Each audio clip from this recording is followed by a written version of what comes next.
Hi gang, and welcome.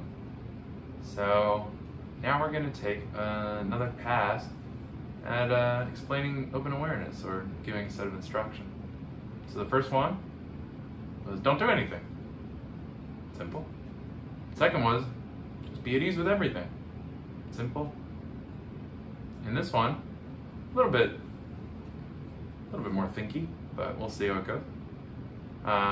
This time, we're going to be doing a sort of an instruction called rest with what couldn't be otherwise.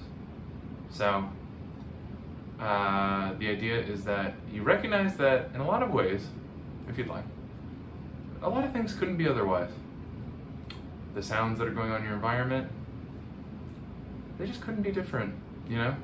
Not, maybe they could be if you did something about them, but for right now, we're just going to relax and with the gentle hum and buzz of the universe, as Alan Watts might say.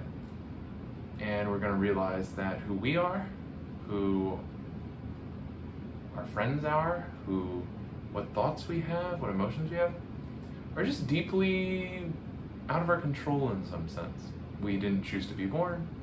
We didn't choose our caretakers. We didn't choose our genetics. We didn't choose our environment.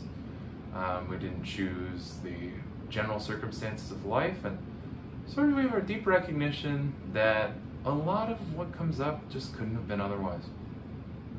And this can lead to a deep relaxation of like, everything is just, how it should be. So the idea, here we go. So it'll be something like sit down on your meditation cushion and relax. You can say an intention like, may this practice benefit me and may benefit all beings. And then just rest. And you can say something to yourself like, may I just rest with what couldn't have been otherwise. Just let go of the sense of control you have over the mind, over the world,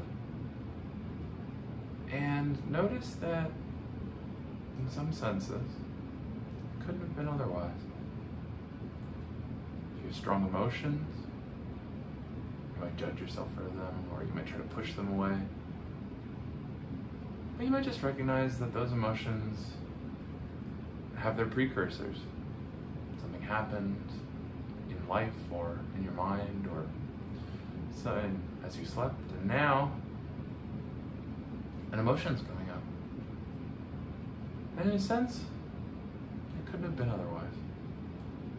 And that leads to a lack of pushing and pulling against it. And every thought that comes up is not a problem because it couldn't have been otherwise. Every distraction, what were you supposed to do? Not get distracted? How could that be so?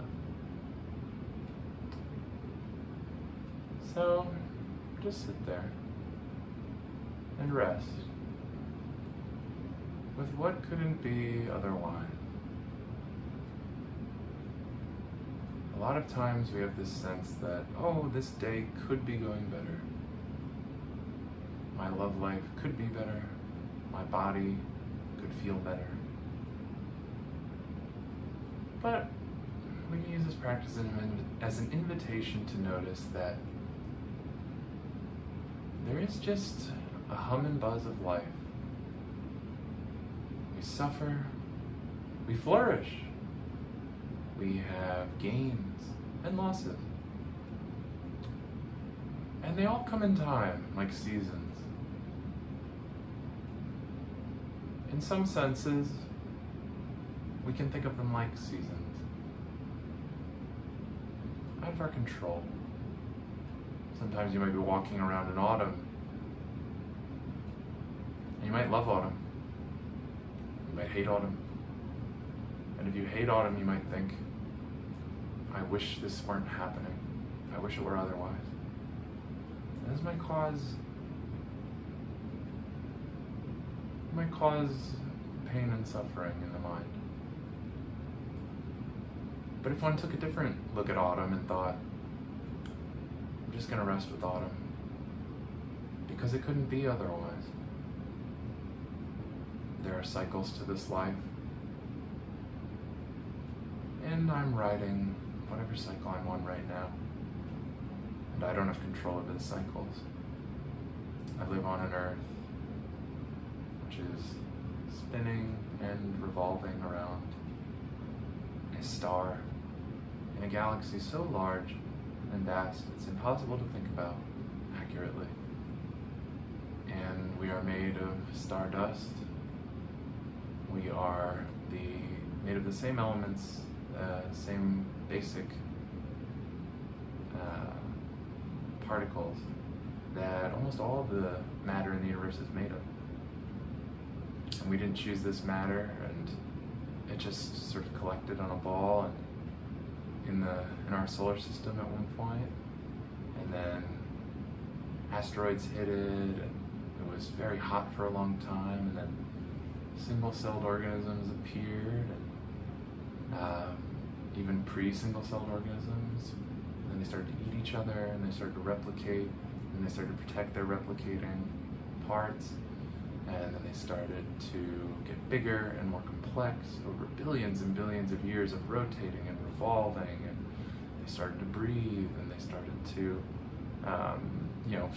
go onto land, and then those land creatures kept evolving, and selective pressures came up, and the world went through ice ages, and it went through heat waves, and it went through near extinctions of asteroids came, volcanoes erupted, and this life just died and rebirthed itself, and somehow kept struggling on. And then at some point the primates from Africa started to become smarter and smarter, and they were able to represent maps of the world much better than any other sort of creature. And then they were able to use those maps of cognition to study their world and to have, in a sense, like more ways of working in the world. And then hundreds of generations of those people met and had children and lived and died and suffered and breathed. And now we live in a society of 8 billion people all waking up at different times in the day and going throughout their days and thinking different thoughts and creating art and suffering and flourishing, and you're just a part of this. You are the little part of the ocean, and everything that comes up in your mind is deeply related to this deep context. And in a lot of ways, you didn't have any control over any of that. And now you live with the fruits of that process. And so you can just recognize everything coming up, every thought you have, every emotion you have, as part of a process of which you are just a small part. And you don't need to try to do or control it. You can just rest in this beautiful and terrible world, and rest with what could not be otherwise. The world as it is. So that's our third path.